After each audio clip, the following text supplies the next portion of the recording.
मला ना गावाकडे जायचं होतं, त्याच्यामुळं जल्दी निघालो होतो, पण माझं तर नशीबच फुटकं निघालं होतं वाटतं. सकाळ सकाळी अर्ध्या वाटामध्ये तर बसच खराब होऊन गेली, त्याच्यामुळं मला खूप जास्त लेट झालं होतं. देगलूरला यायला तर मला 5:30 वाजले होते. पण माझा भाऊ तर सकाळीच 12 वाजता देगलूरला येऊन बसला होता माझा वेट करत, पण माझ्याकडे काय मोबाईल नव्हता, त्याच्यामुळं करायला आलं नव्हतं.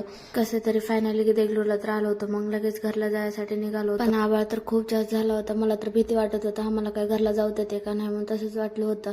गावामध्ये तर आल्या होत्या, पण पाणी तर गाव बुडून जायच्या वनी चालू होतं रे बाबा. मला तर वाटतं ह्या पावसाचं आणि त्याच्या बायकोचं भांडण झालं वाटतं, त्याच्यामुळेच बायकोचं राग पाऊस पडून काढतोय का आहे की. आता तर देवालाच पाया पडायला लागते, पावसाचं आणि त्याच्या बायकोचं जल्दी भांडण मिटू दे आणि पाऊस कमी होऊ दे म्हणून. जाऊ द्या, नवरा बायकोचं तर राग लय दिवस राहिना बरं का.